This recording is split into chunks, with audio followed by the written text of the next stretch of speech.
had some incredible culture, and we had one thing that was really powerful, and I teach this today, and that's called a culture of advocacy.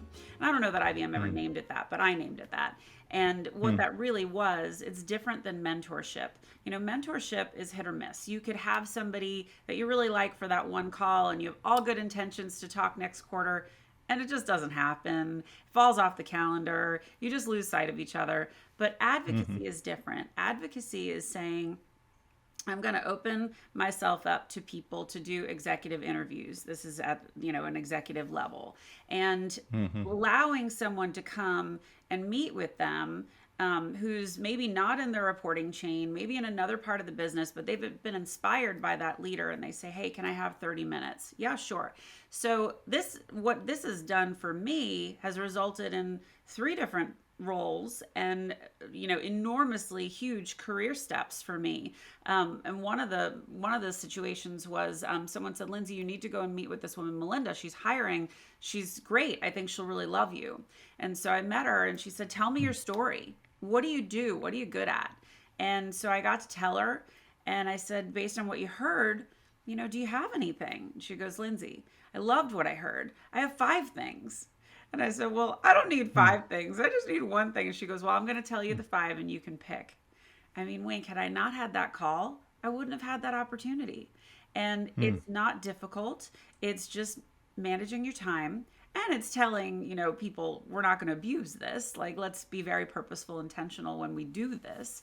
But it really is incredibly powerful when you can find those advocates in other parts of the business, and you can have a much better pulse of what the talent is across the organization.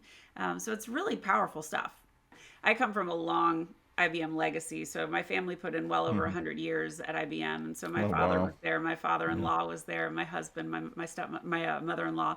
And I can tell you that from both my father and from my father-in-law, our experiences were the same, and we had incredible relationships at the branch level. So all the managers knew the families. They knew the kids. And when there was something special going on in their lives, it was celebrated and it was recognized. And I took those lessons and I felt, and I still feel to this day, one of the most important things you have to do as a leader is to provide connection. And so when you talk about people in front of people and say, hey, you guys, Jimmy is getting married. Did you know this? It's coming up. No, I didn't know this. Or whatever it is, you're creating opportunities for people to see more than just that rep. They become more human. They become more interesting. And I did that a lot, not through typewriters and not through branches, because we really didn't have that anymore. But we had to find a way to do that through COVID. And that was a real challenge. But it worked. And it was that spirit of meeting people where they are and finding out who they are and sharing that was so important. It was really great. So I grew up with it and I carried it on throughout my career.